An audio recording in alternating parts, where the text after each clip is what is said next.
Security services के कर्मचारियों ने कंपनी पर सैलरी न देने के आरोप लगाते हुए कंपनी से भुगतान की मांग की। बता दें कि सिक्योरिटी कंपनी घरों और दफ्तरों में सिक्योरिटी गार्ड मुहैया कराने का काम करती है। कंपनी के गार्डों ने जब कंपनी से बीते कई माह की सैलरी का भुगतान मांगा तो उनको कंपनी ने नौकरी से निकाल दिया। अब कर्मचारियों की मांग है कि इनको इनके अधिकार दिलाए जाएं, जिसके चलते कर्मचारियों ने सीएम पोर्टल के साथ डीजीपी कार्यालय और लेबर कमिश्नर के यहाँ भी शिकायत दर्ज कराई, लेकिन अभी तक कोई कार्रवाई नहीं हो सकी। तो अब आलम यह है कि इनके परिवार के आगे आजीविका का संकट मंडरा रहा है। ये हम लोगों का सैलरी का मामला है। अलर्ट इंजीनियर सर्विस से जो है हम लोग सिक्योरिटी गार्ड का काम कर रहे थे। कोरोना काल में हम लोगों ने काम किया और मार्च से अप्रैल और मई जून की अभी सैलरी हम लोगों को नहीं मिली जो है, और उसके बाद निकाल भी दिया गया हम लोगों को जो है बगैर उसके। जो है हम लोगों की स्थिति बहुत ख़राब है, बच्चे पढ़ नहीं रहे हैं, जो है घर में खाने के लिए व्यवस्था नहीं है, क्योंकि हम लोग किराए पे रह रहे हैं यहाँ पे। बाहर से हम बहराइच के रहने वाले हैं, कोई आजमगढ़ का है, कोई मऊ का है, सारे लोग बाहर के ही रह रहे हैं। जो है हम लोगों ने कम से कम 10-12 बार 1076 पे फ़ोन किया, फ़ोन करने पे भी हम लोगों को सैलरी नहीं मिली। फिर हमने डीजीपी साहब को पत्र दिया और माननीय श्रम आयुक्त मंत्री स्वामी प्रसाद मौर्य जी को दिया। हमने जो है सीधा मुख्यमंत्री जी को जो है रजिस्ट्री किया, श्रम आयुक्त को किया, लेबर कोर्ट में गए और 7 बार हमको जो है विभूति खंड थाने पे बुलाया गया, लेकिन आज तक कुछ भी नहीं हुआ हमारे साथ में। ना मुझको पैसा दिया गया और बार बार यही कहा जा रहा है बस 1 हफ्ता 15 दिन है। एक चेक दे दी गई झूठी हमको, जो है 7-8 में जो है 600-700 रुपये की जो है वो चेक भी लेकर मैं कंपनी को वापस कर दिया कंपनी में, क्योंकि वो सबका पैसा ऐसे मार के जो है बैठ जा रहे हैं, जो है क्योंकि वो दबंग किस्म के लोग हैं। हम लोग अलर्ट सिक्योरिटी में काम कर रहे थे, जो हम लोग को जो 2 महीने की सैलरी नहीं दी गई, फिर जो कि हम लोग को निकाल दिया गया। फिर हम लोग थाने पर भी कंप्लेन किया, फिर 1076 पर भी कंप्लेन किया, फिर जो कि डीजीपी के यहाँ की कंप्लेन किया, कोई सुनवाई नहीं हुए। हम निकाला क्यों गया? पैसा मांग रहे थे, हम लोग सैलरी मांग रहे थे तो निकाल दिया गया।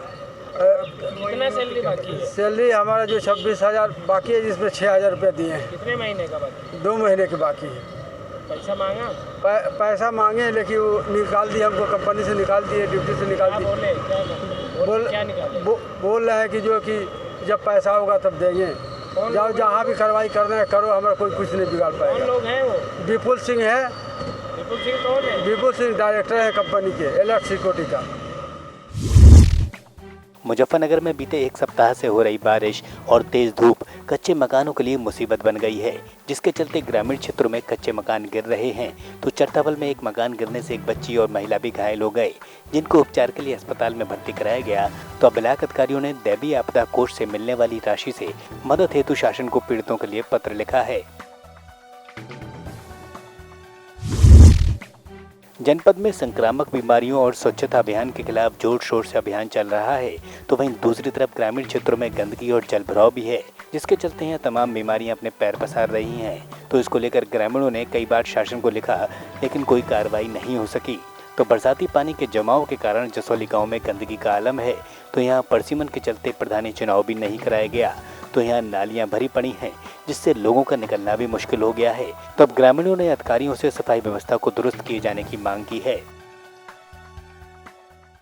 इसलिए भी है कि पानी भरता है, यहाँ बहुत परेशानी होती है। कहाँ पानी? यहाँ पे है निकलने बैठने किस तरीके की परेशानी होती ये दोनों में नालियाँ जाम है कतई, है?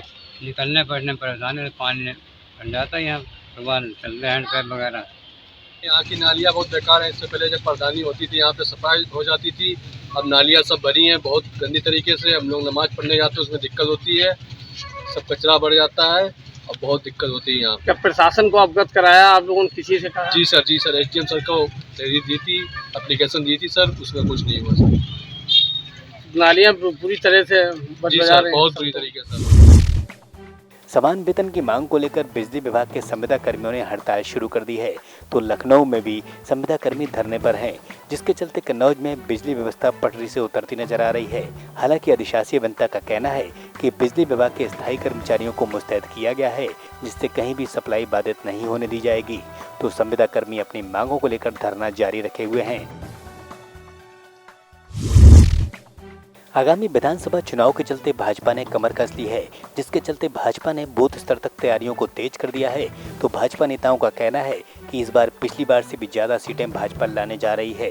तो बूथ लेवल तैयारियों का जायजा लेने मंत्री शंकर लाल लोधी ने पार्टी पदाधिकारियों के साथ समीक्षा बैठक की, जिसमें उन्होंने कार्यकर्ताओं के कार्यों की सराहना की, तो वहीं कार्यकारिणी के कुशल नेतृत्व की भी प्रशंसा की।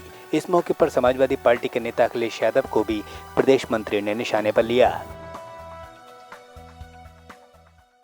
जन उपयोगी, जनता की चिंता और कोरोना काल में पूरा हाहाकार पूरी दुनिया में मचा, इसके बावजूद हमारे प्रदेश के माननीय मुख्यमंत्री बीमार होते हुए, कोरोना पॉजिटिव होते हुए भी उन्होंने सबका हालचाल लिया और पूरे सारे 18 जितने मंडल हैं सभी मंडलों में, सभी ज़िलों में जाकर के उन्होंने कोरोना के पीड़ितों का हालचाल लिया और उनकी चिंता की। कोरोना को हम जीत पाए हैं और हमने वैक्सीनेशन का जो टारगेट था, सर्वाधिक उत्तर प्रदेश ने सर्वाधिक वैक्सीनेशन कराया है। जनोपयोगी जो भी हैं, जो अन्न वितरण है, जैसे तो एक एक व्यक्ति को निश्चित रूप से नीचे तक उन योजनाओं का लाभ मिल रहा है जो भी योजनाएं हैं, और इससे जनता बोल रही है। अब ऐसा नहीं है कि हम ये करेंगे इसलिए हमें लाभ मिलेगा, जनता बोल रही है। मैं तो समझता हूँ कि रामराज जैसा दिख रहा है। रामराज की कल्पना तो छोड़ दीजिए, निश्चित रूप से रामराज में शायद ऐसा रहा हो। हर व्यक्ति को, भूखे को कोई भूखा ना रहे, इसलिए सबको अनाज मिल रहा है, महीने में 2 बार अनाज मिल रहा है और स्वास्थ्य सेवाएं बेहतर हैं, कानून व्यवस्था बेहतर है, ज़मीनों पे कब्जे बंद हो गए हैं, माफिया बाहर हो गए हैं प्रदेश छोड़ करके या जेल में हैं। ऐसी आदर्श स्थिति तो कभी कल्याण सिंह जी के समय में थी या आज स्थिति है। तो मैं कह सकता हूँ कि जो रिकॉर्ड था पिछला, पहले तो हमने वायदे किए थे और इस बार हमने उनको ज़मीन पर करके दिखाया है, तो इसलिए जो रिकॉर्ड था हम उस रिकॉर्ड को तोड़ेंगे। बलरामपुर के सादुल्ला नगर थाने का एसपी हेमंत कुटियाल द्वारा वार्षिक निरीक्षण किया गया। इस दौरान एसपी ने मालखाने के साथ हवालात कार्यालय और महिला हेल्प डेस्क के साथ साफ सफाई आदि कार्यों का निरीक्षण किया। कार्यालय के विभिन्न रजिस्टरों को भी इस मौके पर एसपी ने चेक किया, तो खामियों को लेकर प्रभारी को व्यवस्थाओं को दुरुस्त करने के निर्देश दिए। बरेली में एसएसपी के निर्देश पर बीते कई दिनों से संदिग्ध वाहनों की चेकिंग की जा रही है, जिसमें ग्रामीण क्षेत्रों में चेकिंग के दौरान सिरौली थाना पुलिस को बड़ी सफलता हाथ लगी। सिरौली अलीगंज मार्ग पर एसआई अशोक कुमार सिंह अपनी टीम के साथ चेकिंग कर रहे थे, जिसमें कुछ लोग संदिग्ध थे, तो जानकारी लेने पर पूछताछ की गई, जिसमें महिला के पास से अफीम को बरामद किया गया। तो अब 3 आरोपियों के पास से महिला को हिरासत में लिया गया, तो इन आरोपियों पर मामला दर्ज कर तस्करी के आरोप लगाते हुए जेल भेजा गया है।